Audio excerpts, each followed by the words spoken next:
Hello viewers, I hope you all will be fine. So welcome करता हूं मैं आपको अपने चैनल बाइटबिट्स के ऊपर। आज के इस वीडियो में हम बात करने वाले हैं अपने 10th scheduling algorithm multi level queue scheduling के बारे में। मल्टी लेवल क्यू शेड्यूलिंग को एक रियल लाइफ एग्जांपल के थ्रू समझेंगे और उसमें जो भी इंपॉर्टेंट चीजें होंगी मैं आपके साथ इस वीडियो में शेयर करूंगा। So let's start the journey of learning. So friends, अब एक रियल लाइफ एग्जांपल के साथ इसको समझते हैं। इमेजिन करें कि एक हॉस्पिटल है, उसमें एक डॉक्टर ने अपने पेशेंट्स को 3 कैटेगरीज में डिवाइड किया हुआ है। सबसे पहले उसके पास आता है इमरजेंसी पेशेंट, जिनमें जो पेशेंट जिनका हार्ट अटैक होता है, का इशू होता है, या फिर एक्सीडेंटल जो केस होते हैं, उनको उसने फर्स्ट प्रायोरिटी पे रखा हुआ है। सेकंड, उसने प्रायोरिटी पे रखा है रेगुलर पेशेंट्स को, जो जनरल चेकअप्स कराते हैं, जिनका ब्लड प्रेशर का इशू होता है या शुगर का कोई इशू होता है, वो बार बार आके डॉक्टर से चेक करा रहे होते हैं।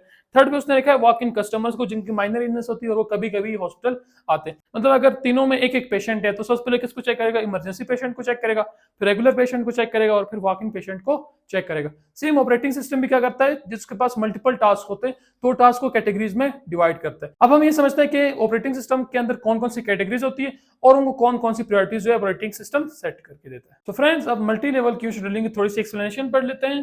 Here ready queue is divided into multiple queues. बाकी जो हमने अभी तक शेड्यूलिंग एल्गोरिथम्स पढ़े उनके अंदर एक रेडी क्यू होता है, लेकिन यहाँ पे रेडी क्यू को मल्टीपल रेडी क्यूज में क्या किया गया है? डिवाइड किया गया है। Each Q has a different priority and follows a different scheduling algorithm. Her Q की प्रायोरिटी डिफरेंट होती है और उसके अंदर एक different type of scheduling algorithm जो है यूज होता है। जिससे पहले जो हम लोगों ने शेड्यूलिंग एल्गोरिथम पढ़े, जैसे एफसीएफएस, एसजीएफ, वही यहाँ पे यूज होते हैं। बस ये डिसाइड करता है कि कौन से क्यू के लिए कौन सा शेड्यूलिंग एल्गोरिथम जो है चलेगा।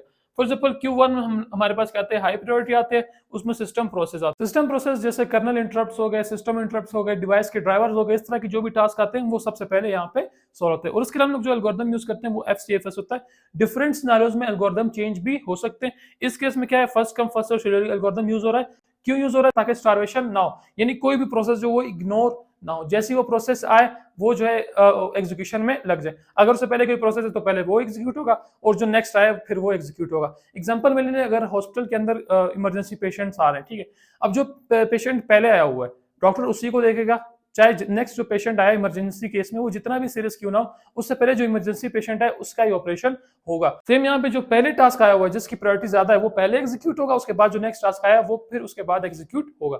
नेक्स्ट हमारे पास आता है क्यू, मीडियम प्रायोरिटी प्रोसेस। ठीक है, यहाँ पे आते हैं यूजर एप्लीकेशन, जैसे ब्राउजर्स हो गए, गेम्स हो गए, ये डिफरेंट टाइप के जो भी हम लोग इंटरेक्शन करते हैं उनको कहते हैं मीडियम प्रायोरिटी प्रोसेस। इसके लिए हम लोग यूज करते हैं राउंड रॉबिन। राउंड रॉबिन इसलिए होता है ताकि ये स्मूथली काम करे, यानी पैरेलल में एक साथ चलते रहे। थोड़ी देर एक प्रोसेस को टाइम दे दिया, फिर थोड़ी देर दूसरे प्रोसेस को सीपीयू ने टाइम दे दिया, ये टाइम टाइम क्या होता है, चलते रहते हैं। नेक्स्ट हमारे पास आता है लो प्रायोरिटी टास्क, जैसे जिसको हमने रखा है Q3 के अंदर। लो प्रायोरिटी टास्क वो टास्क होते हैं जैसे बैकग्राउंड जॉब्स, कोई सिस्टम अपडेट होनी हो, कोई ऐप अपडेट हो रही हो, या कोई भी काम जो बैकग्राउंड के अंदर हो रहा हो, वहां पे हम क्या उसको हम क्या कहते हैं? लो प्रायोरिटी टास्क कहते हैं। और उनके लिए यूज होता है एसजीएफ। एसजीएफ क्यों यूज होता है? एसजीएफ का मतलब होता है शॉर्टेस्ट जॉब फर्स्ट, जो सबसे छोटा काम वो पहले करो। ऐसा ना हो कि बहुत बड़ी अपडेट आई और सीपीयू बस उसी में ही लगा रहे, बाकी जितने भी बैकग्राउंड टास्क है वो सारे ऐसे ही रह जाए। तो सीपीयू क्या करता है, सबको जो सबसे छोटा टास्क होता है उसको पहले शेड्यूल करता है, उसके बाद जो टेक्स्ट बड़े बड़े टास्क होते हैं उनको भी सॉल्व करता रहता है। मल्टी लेवल क्यू शेड्यूलिंग की दो टाइप्स होती है, एक आता है फिक्स प्रायोरिटी शेड्यूलिंग और एक आता है time slice allocation. Fix priority scheduling ये होता है कि जब तक हायर प्रायोरिटी का जो क्यू है वो एम्प्टी ना हो जाए, जब तक उसमें एक भी टास्क होगा तो मीडियम प्रायोरिटी के ऊपर शिफ्ट नहीं होना, और जब तक मीडियम प्रायोरिटी का जो क्यू वो खाली नहीं होता तब तक लो प्रायोरिटी के ऊपर शिफ्ट नहीं होना। सबसे पहले कौन सा क्यू एम्प्टी होगा? हायर प्रायोरिटी वाला, उसके बाद मीडियम प्रायोरिटी वाला और फिर लो प्रायोरिटी वाला। ये होता है हमारे पास फिक्स प्रायोरिटी शेड्यूलिंग में। नेक्स्ट आता है time slice allocation. CPU shares time between different queues. CPU कहता है डिफरेंट क्यूज के साथ अपना टाइम शेयर करता है। कैसे करता है? फॉर एग्जांपल उसने 60% टाइम रखा है हायर प्रायोरिटी टास्क के लिए, और 30% रखा है मीडियम प्रायोरिटी टास्क के लिए, और 10% रखा है लो प्रायोरिटी टास्क के लिए। अब एग्जांपल ले लें, अगर इसका जो हायर प्रायोरिटी टास्क है उसका 60% टाइम जो है वो पूरा हो गया और उसमें बेशक जितने भी टास्क बचे हुए हो तो इनको और टाइम नहीं देगा, ये आएगा मीडियम प्रायोरिटी के ऊपर, और उसका जो अपना 30% टाइम है वो इसको देगा, उसके बाद आएगा लो प्रायोरिटी के ऊपर। बेशक इसमें टास्क बचा ही क्यों ना हो, अगर इसका टाइम खत्म हो गया तो ये दूसरे के ऊपर शिफ्ट कर देगा, और उसमें बेशक टास्क बचा ही क्यों ना हो, अगर इसका टाइम खत्म हो गया तो ये लो प्रायोरिटी के ऊपर आ जाएगा। टाइम स्लाइस एलोकेशन में क्या होता है? सीपीयू अपना टाइम शेयर करता है, और फिक्स प्रायोरिटी में क्या होता है? हायर जो टास्क होते हैं हायर प्रायोरिटी के, जब तक खत्म ना हो तब तक लो प्रायोरिटी के ऊपर शिफ्ट नहीं किया जा सकता। सो अब पढ़ते हैं pros and cons of multi level scheduling algorithm. तो सबसे पहले इसके कुछ प्रोज देख लेते हैं। फर्स्ट है ensures important task runs first. इसमें जो एक चीज है, हायर प्रायोरिटी प्रोसेस को ये बहुत ज्यादा इंपॉर्टेंस देता है, तो इससे इंश्योर किया जाता है कि जो इंपॉर्टेंट टास्क है वो हमेशा पहले ही रन करे। सेकंड, यहाँ पे different algorithms for different process types. Different आपके पास प्रोसेस होता है। कोई भी अगर आप एंड्रॉइड यूज करें या ऑपरेटिंग सिस्टम विंडोज वगैरह यूज करें तो उसमें डिफरेंट टाइप ऑफ आपके पास प्रोसेस होते हैं।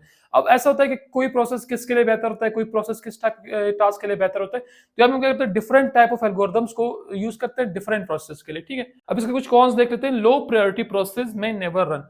आपने जैसे कि दो टाइप्स पढ़ी थी, जो पहली टाइप थी फिक्स प्रायोरिटी वाली, उसमें एक चीज थी कि जब तक ऊपर वाला क्यू खाली ना हो जाए हम लो प्रायोरिटी के ऊपर शिफ्ट नहीं हो सकते। अगर ऐसा हो कि हमारे पास हायर प्रायोरिटी के टास्क आते रहे तो ऐसा हो सकता है कि लो प्रायोरिटी का जो प्रोसेस है वो कभी भी रन ना करे। नेक्स्ट है hard to decide time slice distribution.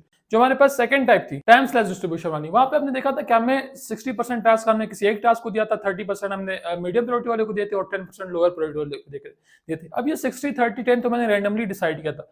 यहाँ पे बहुत मुश्किल होता है डिफरेंट ऑपरेटिंग सिस्टम में ये डिसाइड करना कि कितना परसेंट जो है टाइम है वो किस टास्क को देना है। यानी अगर आप ज्यादा टाइम इंपॉर्टेंट टास्क को देते तो ऐसा हो सकता है कि लो प्रायोरिटी टास्क कभी रन ही ना करे, और अगर आप ज्यादा टाइम मीडियम वालों को देते तो फिर हायर वाले रन ना करे। तो ये चीज काफी ज्यादा डिफिकल्ट होती है डिसाइड करना कि किस प्रोसेस टाइप को कितना टाइम जो है एलोकेट करना है। तो आई होप आप लोग को मल्टी लेवल क्यों यहाँ तक कुछ ना कुछ समझ में आ गया होगा। अगर वीडियो अच्छी लगी तो वीडियो को लाइक और चैनल को सब्सक्राइब लाजमी से कर दें। मिलते हैं नेक्स्ट वीडियो में, तब तक के लिए अल्लाह हाफिज।